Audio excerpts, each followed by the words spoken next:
지난주에서 지금 오늘도 이어서 너의 믿음이 너를 구원하였느니라. 그래서 저가 곧 보게 되어 예수를 길에서 쫓으니라 했는데, 보지 못하는 소경인들 길가에 거지가 되어 앉아있는 그분도 그 믿음으로 주님을 감동케 하고 보지 못한 눈이 열렸습니다. 여러분, 무엇으로 오늘 주님 앞에 나가기를 원하시는지요? 이 맹인의 간절한 기도는 다윗의 자손 예수 그리스도여, 나를 불쌍히 여기소서. 말씀과 이어서 지난주처럼 이어지기를, 그 나를 불쌍히 여기소서라는 말은 단순하게 입에 붙은 말이 아니에요. 우리가 종종 기도할 때에 그냥 입에 있는 말을 섣불리 그냥 품어댄다고 기도되는 거 아니에요. 나를 불쌍히 여기달라고 하는 것은 보지 못한 운명으로 거지가 되어서 길바닥에 대해 앉아서 사람들에게 멸시받으면서 단 한 번도 사람으로 사람 대접을 받지 못한 채 버림당한 인생길을 달려온 그 모든 것이 불쌍히 여긴 인생이에요. 근데 그를 멸시하는 사람은 있었지만 누구도 그를 불쌍히 여기며 진정성 있게 다가온 사람은 단 한 사람도 없었죠. 그래서 오늘 거지 바딤에 오는 본인 스스로가 하나님 앞에 자신을 내어놓는 거예요. 다윗의 자손 예수여, 나를 불쌍히 여기소서. 오늘 어찌 보면 우리는 우리 인생을 정신없이 달려오면서 내가 무엇인지도 모르고 가는 경우가 많아요.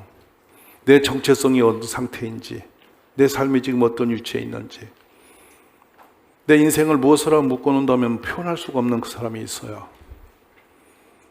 그러니까 바울 사도는 자신을 돌아보니까 내가 죄인 중에 괴수였다고,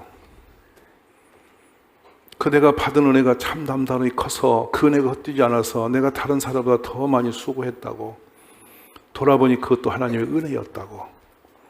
사람들은 자기 자신을 함축하여 표현할 수 있는 그것도 큰 은혜예요. 저는 우리 모두가 오늘 이 믿음으로 주 앞에 서기를 원합니다. 이 소경은 그 믿음의 고백으로 자신의 운명의 벽을 깨뜨리고 넘었어요. 흔히 말하는 흉악한 결박을 풀은 거예요. 앞을 보지 못하는 것도 장애지만은 눈을 뜨고도 보지 못하는 것도 당해요. 나름대로 살아보겠다고 뛰어다녔지만은 내 인격 하나 감당 못해서 묶인 인격 때문에 힘들은 것도 장애예요. 우리는 수많은 장애가 우리 앞에 가로막혀서 내 인생을 올가매고 있어요. 본인이 모르고 살기 때문에 그것은 그대로 나의 덫이 되어 있는 거예요. 그거를 벗어나야 다음이 열릴 터인데요, 이 소경은 차라리 보지 못한 것이 장애임을 알게 되었고, 또 거지가 되어서 아무것도 없이 사는 것이 자신의 운명의 거지가 되어서 슬픈 것을 알고 있어서 나를 불쌍히 여기더라고 외칠 소리도 있는데, 그냥 굳혀버린 우리 삶은 자신이 어떤 위치인지도 모른 채 그냥 살아버리는 거, 이거는 차라리 눈을 뜨고도 보지 못하고 귀가 있어 들으면서도 듣지 못하는 사람, 더 불쌍한 사람이라고 생각이 듭니다. 우리 하나님은 우리를, 그래서요, 믿음의 사람에게는 반드시 항상 어떤 장벽을 앞에 두셨어요. 그걸 넘사벽이라고 그래요. 본인의 힘으로 넘을 수 없는 벽들이 늘 앞에 있었어요. 쉬운 문제들이 아니었거든요. 그래서 해결이 안 되는 문제들이었어요. 근데 그런 많은 문제들을 가지고 살아가면서 하나님이 열어놓은 길도 항상 장벽은 있었어요. 가장 우리가 크게 충격을 받는 장면이 출애굽의 장면이에요. 바로와 10번의 씨름 후에 완전히 이제는 해결을 났고 출애굽을 시작했어요. 근데 바로 하나님이 어떤 한 장소를 지정하세요. 거기 가서 유숙하라는 거예요, 가는 길에. 그러면 아주 안전한 곳이어야 되고 형통한 길이 되어야 될 텐데, 놀랍게도 그곳이 성경에서 비하 히롯이라는 동네인데 홍해바다 앞이었습니다. 하필이면 왜 그곳이었을까? 백성들은 그곳에서 진을 치고 이제는 안식을 하려고, 이제 쉬어가려고 했는데 뒤에서 말박업 소리가 들리는 거예요. 알아보니 600승의 엄청난 첨단 병거를 이끌고 바로 임금이 뒤를 받고 있는 거예요. 앞을 보니 깊은 홍해바다요, 옆에는 절벽이라 앞으로도 뒤로도 좌우로도 갈 수 없는 곳에 낑겨버린 거죠. 백성들은 절망했어요. 이제 죽었구나. 그래서 한 말이 있죠. 우리를 애굽 땅에서 죽일 곳이 없어서 끌고 나 여기서 죽이려고 그러냐. 왜 우리를 하필이면 여기까지 끌어다 여기서 죽게 하냐. 차라리 내버려 두지. 이러면서 그들은 통곡을 하고 울부짖었습니다. 이 비하히롯이라고 하는 것은 출애굽만 있는 것이 아니라 우리 삶에도 언제든 있죠. 나도 모르게 내 장벽이 걸려서 그것에 올무가 되어버려서 한치도 앞을 못 가고 뱅뱅뱅 돌면서 인생을 허비하는 수 있어요. 우리 모두에게는 보이지 않는 그런 장벽과 무거운 벽들 앞에 서서 허덕에다가 손 놓고 절망에 빠지는 분이 많이 있어요. 앞에 아무것도 없는 것처럼 공허하지만 내 삶이 엮여버리면 한치도 못 나가는 것이 인생이에요. 우리가 이 출애굽 상황에서 볼 수 있는 것은 민수기 40년이 자유로운 몸인데도 불구하고 40년 동안 광야에서 못 벗어나가요. 길이 없는 것도 아니었고 날이 없는 것도 아니었어요. 어쩌면 이 길이를 재보고 도보 형상을 보면 14, 5일이면 넉넉히 지나가는 광야인데 하나님이 길을 막아놓으니까 40년을 그곳에서 벗어나지 못해요. 여러분의 삶은 지금 어느 위치에서 헤매고 있나요? 오늘 저는 이 말씀이 우리에게 갈 길이 열려지는 말씀이 되기를 원합니다. 그러려면 우리 내면에 무엇인가를 우리가 깨뜨려야 돼요. 밖에 있는 환경적 장애보다 더 무서운 장애는 내 속에 있는 장애물들이에요. 그 장애물에 모여서 내 인격이 무너지고 인생 관계가 엮여지고 가는 곳마다 사람들에게 돌을 맞는 생활을 살 수 있어요. 그 해결을 해야 돼요. 인정받는 사람 되기 위해서는 그걸 깨뜨리셔야 돼요. 우리가 보기에는 길거리에 앉아서 앞을 보지 못하고 거지의 신세가 돼서 있는 사람 얼마나 처량하고 비참한 사람입니까? 근데 이 소경 바디메오는 어느 날 예수님의 소문을 듣고 자신의 운명을 바꿀 수 있는 결단이 있어요. 이건 보통 결단이 아니에요. 그냥 얼결에 소리치고 뛰어난 것이 아니에요. 소경으로서 저주받은 운명으로서 감히 라피 앞에 소리를 낸다는 것은 엄두도 못 낼 일이에요. 상상도 못할 일이죠. 여러분, 소경보다 무섭고 더 무서운 게 뭔지 아세요? 여러분, 기도 자리 못 나가는 장벽입니다. 예배 자리 못 나가는 장애물이 있어요. 예배 자리에 앉아서도 듣지 못하는 장애도 있습니다. 저는 교회에서 성도인을 보는데 기가 막힌 분들을 많이 만나는데 눈 뜨고 자는 분이 많아요. 이것도 기적 같은 장애물이에요. 듣는 것처럼 못 듣는 사람 참 많아요. 세상 소리, 나쁜 소리는 그냥 총명하게 다 듣고 기억도 생생하게 몇 년 전 이야기까지 다 끼고 다니면서도 하나님 말씀은 한 시간도 속에 두지 못하고 스쳐버리는 그런 듣지 못하는 장애가 우리 속에 많이 있어요. 늘 가야 할 곳에, 축복된 곳에 가지 못하고 안 가야 할 곳은 그렇게 열심히 잘 찾아다니는 그런 장애자도 많아요. 오늘 여러분은 어떤 사람입니까? 들어야 할 말씀을 잘 듣고 계시는지요? 내가 있는 곳이 하나님의 기적이 있는 곳이 되도록 기도하십시오. 결국에는 이 소경이 된 바디메오가 생각의 결정을 바꾸지 않습니까? 내가 보지 못하는 장애를 가지고 언제까지 살아야 되는가? 희망이 없는 인생으로 길거리에서 거지 생활 언제까지 해야 되는가? 한 번은 이걸 치고 나가야 될 텐데 어떻게 할 방법이 없지 않은가? 자신 안에도 방법과 수단이 없고 세상에도 수단과 방법이 없는 거예요. 그런데 어느 날 메시아가 오신다는 그 말씀, 희미한 얘기죠. 나사렛의 다윗의 자손 예수 그리스도. 분명히 곁으로 들려왔던 그 메시지는 모든 저주를 끝내는 메시아가 오신다는 말씀이었던 것은 분명히 그는 인지하고 있던 사람이에요. 오늘 여러분, 우리가 우리 운명을 바꿀 수 있는 것은 나의 결단보다도 더 크고 우리의 판단과 세상의 사람의 도움보다 더 유리하신 손길은 예수 그리스도의 손길이에요. 믿으시기 바랍니다. 그래서 결국에는 이 소경은 거기서 자신의 믿음의 결단으로 자기 운명을 바꾸는 길에 나가게 된 것이죠. 우리 하나님 아버지는 축복의 하나님이세요. 우리 하나님이 천지를 창조하시고 창조하실 때마다 하신 게 뭔지 아세요? 그 당신이 만드신 모든 것에 복을 주시는 일이었습니다. 우리가 처음에 아담이 하나님을 봤을 때 뭐였냐면 안식하시는 하나님을 보는 겁니다. 그날이 안식일이에요. 모든 창조를 마치시고 하나님은 안식을 하신 거죠. 그 안식이라는 것은 우리가 그냥 아무것도 하고 서 있는 상태가 아닙니다. 하나님의 평강과 만족함이 가득한 그 시간입니다. 다 이루셨으니까. 그리고 하나님께서 안식을 하시는 가운데 그 날을 복을 주시면서 아담에게 한 가지 약속의 메시지를 던지세요. 너는 이 동산에 있는 모든 걸 다 먹되 동산 중앙에 있는 선악을 구별하는 저 나무만은 절대 먹지 마라. 저걸 막나는 너는 반드시 죽는다. 아멘이세요? 아담은 그렇게 하나님을 맞닥뜨릴 때 아담 머릿속에 그려지는 그림이 뭐겠습니까?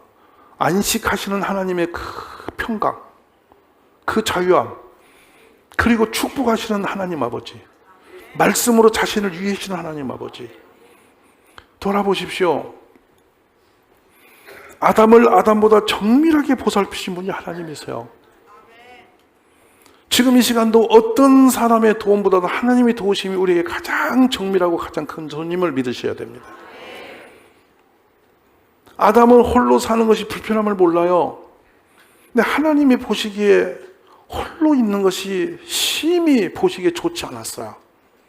아담은 느끼지 못하지만 하나님이 우리의 약함과 부족함을 먼저 아시는 하나님이신 거예요. 당신이 다 지어놓고도 그렇게 만족한 사이 속에서 모든 걸 다 해놓으신 가운데서 아차하신 하나님이 바로 그를 갈비뼈를 뽑아서 가장 합당한 그의 도움의 헬퍼로서 하와를 지어서 그에게 주신단 말이에요. 오늘 또 우리의 필요를 우리보다 먼저 아시는 분이 하나님이심을 믿으십시오. 우리 하나님이 그 성경에 보면 스스로 말씀하십니다. 사람이 혼자 사는 것이 좋지 아니하니 내가 그를 위하여 돕는 배필을 지으리라. 얼마나 놀랍습니까? 그리고 하나님께서 가장 안전한 곳이라고 하는 에덴 동산에 그들을 두었다 기록하고 있어요. 최상의 자리예요. 오늘 여러분이 앉아있는 그 자리는 최상의 자리예요. 내 형편에서 최고의 자리에 와 계시는 거예요. 이거를 여러분 잊지 마세요. 우리 가정이 내 인생의 최고의 자리입니다. 내 가족이 내 세상에서 가장 귀한 가족입니다. 믿음이 되시기 바랍니다. 때로는 그래요. 아이고 내가 이런 사람 만나서 이렇게 되고 뭐 어찌 하필이면 내 앞에서 이런 인간이 이런 애가 태어났노. 그 애가 누가 낳았는데 응? 어때서 이렇게 성질 못된 게 나왔노? 당신 뱃속에서 나왔어. 어째서 이렇게 머리 안 좋은 게 태어났노? 당신 머리 닮아서 그래. 그런데 우리는 그 부족함을 보면서 계속 우리는 마음에 상하는데요. 그 상태가 최선의 장사라는 말이에요. 누가 길거리에 앉아있는 소경이 있는 그 자리를 복되다 하겠어요? 누가 아비 없이 가진 것 없이 신문 잡한데 쪼그리고 앉아서 새벽부터 신문 떼다 파는 것을 축복이라고 하겠어요? 누가 길바닥에서 청소하고 앉아있는 담배꽁치 줍고 있는 사람이 축복된 사람이라 생각하겠어요? 한번 곰곰 돌아보시란 말이에요. 우리는 어떤 완성된 것을 보면서 야 이것이야 라고 하시는데 아니에요 여러분. 오늘 내가 있는 이 자리가 복이 되게 하는 거예요. 믿음대로 되는 거예요. 오늘 잘 보세요. 하나님이 두신 곳이 에덴 동산이었단 말이죠. 이 에덴이라는 용어는 기쁨이 가득한 동산이라는 뜻이에요. 그러니까 우리가 에덴이라는 지은 가정을 추구하는데 우리 가정에 기쁨이 가득한 곳이라는 거예요. 근데 기쁨을 누가 깨뜨렸나요? 가만히 보세요. 마치 부부가 계시면 보세요. 이 양반이 깼나 내가 깼나? 우리 가정의 기쁨을 누가 먹어버렸나? 누가 가져가 버렸나? 왜 우리 가정은 이렇게 힘드노? 다 물어보세요. 부인이 남편에게 당신이 깼나 내가 깼나? 확률적으로는 성질 급한 인간이 많이 깼을 거고 좀 까닥스러운 인간이 많이 깼을 거고 근데 또 한 번 더 잘 살아보고자 하는 욕망이 많을수록 또 깨뜨릴 수도 있고 여러 가지 상황에서 여러분의 기쁨을 잃어버렸을 거예요. 근데 한 가지 흔들릴 수 없는 기준은 있어요. 내가 서 있는 그 자리는 축복의 자리라는 거예요. 하나님은 우리를 못된 곳에 내버린 적이 없으세요. 그리고 우리에게 없이 할 것 주신 적이 없어요. 광야도 축복의 자리였고 애굽 땅의 400년도 하나님의 축복의 기준표였고 에덴 동산도 축복의 자리였어요. 어느 곳에 가든지 우리는 길이 없어서 갑갑하다 할지라도 하나님이 우리를 세우신 그곳은 축복의 기준표가 있는 곳이었습니다. 얼마나 놀라운 복인지를 깨닫음 있기를 주의 이름으로 축원합니다. 여호와가 우리 하나님인 줄 너희는 알지어다. 그는 우리를 지으시니요 우리는 그의 것이니 그의 백성이요 그의 기르시는 양이로다. 얼마나 놀라운 말씀입니까? 우리는 늘 하나님을 버리고 행악의 종자의 행위가 부패한 사람들이었습니다. 함에도 불구하고 하나님 우리를 거룩한 곳에 부르시는 분이시고 은혜의 자리로 우리를 이끌어 가시는 분이 하나님이세요. 우리의 내면으로 위면으로 얼마나 우리가 부실이 많은 사람인지 모릅니다. 그런데도 불구하고 이사야서 49장 15절엔 여인이 그 젖 먹는 자식을 잊겠으며 자기 태에서 난 아들을 긍휼히 여기지 않겠느냐. 그들은 혹시 잊을지라도 나는 너를 잊지 아니할 것이라. 끝까지 포기하지 않고 버리지 아니하시고 지켜주시고 인도하신 분이 하나님이십니다. 여호와여 주께서 나를 살펴보셨으므로 나를 아시나이다. 주께서 내가 앉고 일어섬을 아시고 멀리서도 나의 생각을 밝히 아시오며 나의 모든 길과 내가 눕는 것을 살펴보셨으므로 나의 모든 행위를 익히 아시오니 여호와여 내 혀의 말을 알지 못하신 것이 하나도 없으시니이다. 우리 주님은 우리보다 우리 자신을 더 익히 아시는 분이세요. 우리가 어느 위치에서 어떤 상황이 있는지를 더 아시는 분이심을 믿으시기 원합니다. 여호와여 사람이 무엇이기에 주께서 그를 알아주시며 인생이 무엇이기에 그를 생각하시나이까. 우리가 길을 잃어버릴지라도 주님은 끝까지 찾아오셔서 우리를 인도하시는 분이 주님이세요. 오늘 이 주님이 우리를 생각하시고 인도하시는 분임을 믿으시기 바랍니다. 오늘 이 소경은 드디어 다윗의 자손이여 나를 불쌍히 여기소서. 사람들에게도 버림받고 그 누구도 자신을 도울 자 없이 내버려진 인생이 드디어 마음으로 입술을 열어 하나님께 간구의 기도를 올리고 있는 장면이에요. 만약 이 기도에 부르짖음이 없고 예수님 만난 일이 없으면 소경 바디오면은 참 불쌍한 영혼입니다. 슬픈 인생입니다. 근데 드디어 예수님이 그 곁에 오심을 받고 그는 소리를 높여 그 주님께 부르짖어 믿음으로 다가서는 방법을 알았던 사람이에요. 다윗의 자손이여 나를 불쌍히 여기소서. 누구도 그의 괴로운 위침을 들어주지 않았던 세상이에요. 모든 사람이 그의 모습을 짓밟고 꾸짖고 그를 멸시했던 세상이었습니다. 처량한 사람이었습니다. 그가 앉은 길거리는 정말 비극적인 자리였고 눈물의 자리였습니다. 그럼에도 불구하고 그는 입술을 열어 다윗의 자손이여 나를 불쌍히 여기소서. 이 기도와 간구를 통해서 자기의 운명을 바꿔버린 사람이에요. 여러분의 운명이 바뀌어지는 축복이 현재 이 자리에 일어나기를 바랍니다. 사람들은 그의 입술의 말을 소란스러운 잡음으로 들었던지 잠잠하라고 꾸짖고 그를 만류했어요. 그러나 주님은 그의 부르짖음을 들으시는 분이었습니다. 오늘도 우리의 간구를 들으시니까 주님을 믿으시기 바랍니다. 결국에는 이 소경은 다윗의 자손이여 나를 불쌍히 여기서 외치는 것은 일반적 소리만 덮은 게 아닙니다. 율법의 장벽도 넘었습니다. 그건 죽음의 장벽을 넘은 거예요. 감히 소경이 납비 앞에 소리지고 나온 것은 그는 돌 맞아 죽는 일이었습니다. 법상 불가능한 일이었습니다. 함에도 불구하고 그는 모든 걸 내놓고 사생결단하고 나간 것이죠. 우리의 간구와 기도가 어디까지 가야 하나님께서 응답하시는지를 익히 볼 수 있는 한 장면이기도 합니다. 마음도 없는 생각도 없는 소리를 지르는 것이 기도가 아닙니다. 진심을 다담아 내 마음을 다담아 주께 간구하는 그것이 기도죠. 지금 이 소경은 한 가지 열망으로 가득한 거 아니겠습니까? 내 눈을 띄워주세요. 내 눈을 번듯이 열어줄 수 있는 분은 저분이다. 예수님이 내 인생의 문제를 해결할 수 있는 분이 유일한 예수님이다. 이걸 믿었기 때문에 사생결단하고 다윗의 자손 예수시여 나를 불쌍히 여기달라고 나갈 수 있는 힘이 생긴 줄 믿습니다. 문제는 오늘 여러분은 예수님을 어떤 분으로 보고 있나요? 이 세상에 여러분 살아갈 만 하십니까?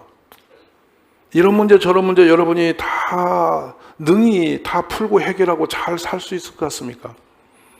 우리의 신앙은 뭐냐면 내 손으로 내 힘으로 넘을 수 없는 그런 넘사벽을 깨뜨리는 게 신앙이에요. 특히 우리 예수님은 살아계셔서 우리의 모든 길을 들으신 분임을 믿으시기 바랍니다. 예레미야 15장 5절 6절에서 예루살렘아 너를 불쌍히 여길 자 누구며 너를 위해 울 자가 누구며 돌이켜 내 평안을 물을 자가 누구냐. 여러분, 우리를 불쌍히 여기며 우리의 눈물을 돌보며 우리가 편안한 곳에 우리를 안전하게 인도하실 분이 누구인지를 돌아보라는 말씀이에요. 시편 59편 17절에는 나의 힘이시여 내가 주께 찬송하오리니 하나님은 나의 요새이시며 나를 긍휼히 여기시는 하나님이십니다. 시편 86절 15절에서는 그나 주여 주는 긍휼히 여기시며 은혜를 베푸시며 노하기를 더디하시며 인자와 진실이 풍성하신 하나님이시다. 우리 하나님 우리를 긍휼히 여기시는 분이세요. 오늘 이 불쌍히 여기다는 이 용어는 하나님의 진심의 본질적인 마음입니다. 이 불쌍한 앞을 보지 못하는 소경 바디메오는 하나님의 진실을 본 겁니다. 하나님이 나를 불쌍히 여기시면 내가 해결을 하는구나. 그 불쌍히 여기시는 마음으로 포악한 자, 하나님을 배역한 자를 다 살리시지 않았는가? 나도 그 중에 한 사람으로서 불쌍히 여기달라는 거예요. 오늘 이 믿음과 고백이 저와 여러분 앞에 회복되기를 간절히 원합니다. 드디어 예수께서 말씀하시죠. 너에게 무엇을 하여 주기를 원하느냐? 맹인이 말하기를 선생님이여 보기를 원하나이다. 예수님이 이르러 말씀하시기를 가라 너의 믿음이 너를 구원하였느니라. 이 말씀이 얼마나 감동이 되는지 모르겠어요. 너의 믿음이 너를 구원하였느니라. 어떤 분은 자녀들의 문제로 잠을 이루지 못할 것이고 어떤 분은 경제적인 문제로 인생의 무거움을 지고 쉼이 없을 것이고 어떤 분들은 건강의 문제로 미래가 보이지 않는 분이 많이 있을 거예요. 모든 문제들이 우리 인생의 앞에 큰 장벽으로 우리를 노리고 있어요. 그것이 마치 여리고성처럼 버티고 있는 거예요. 내 방법과 수단을 다 대보지만 정말 소통이 되지 않고 해결이 되지 않는 거예요. 자식 하나 세우기 위해서 밤낮 없이 기도도 해보고 만져보기도 하고 달래보기도 하고 별의별 일을 다 해보지만 답이 없이 계속 어긋난 사람도 있을 거예요. 그러나 모든 문제의 해결답은 우리 손에 있질 않습니다. 바로 우리의 인생의 모든 문제는 예수님이 해결할 수 있는 것입니다. 그래서 이 소경은 바로 너 믿음이 너를 구원하였느니라 이 말씀 앞에 자기 운명을 다 맡겨놓고 앞을 보고 달려간 사람이죠. 여러분, 우리의 신앙은 뒤를 돌아가는 것이 아니라 앞을 보고 하는 신앙입니다. 지난날의 모든 것 다 내려놓고 미래를 보십시오. 믿음은 그래서 바라는 것들의 실상이요 보이지 않는 것들의 증거다라고 말씀했습니다. 하나님께 나아가자는 반드시 그가 계신 것과 또한 그가 자기를 찾는 자들에게 상 주시는 심을 믿어야 할지니라 그러시죠. 앞을 바라보십시오. 주님을 보십시오. 그리고 이 앞을 보지 못한 맹령이 다윗의 자손 예수시여라고 소리치며 일어난 같이 나를 불쌍히 여기달라고 이치며 일어난 같이 주님 앞에 기도의 자리를 나가시기를 간절히 바랍니다. 맹이 드디어 겉옷을 내버리고 뛰어 일어나 예수께 나오거늘 우리 주님이 그 모습입니다. 이 맹이 달려온 그 모습, 모든 것 버리고 뛰어나오는 그 모습을 향하여 주님은 손을 들어 고침을 주신 것이죠. 주님 앞에 나아가시기를 바랍니다. 기도의 자리에 나가십시오. 내가 해결할 수 없는 그 무거운 짐을 주 앞에 내려놓으세요. 그 주님께 불쌍히 여겨달라고 손을 들고 구하세요. 주님은 반드시 응답해 줄 줄 믿습니다.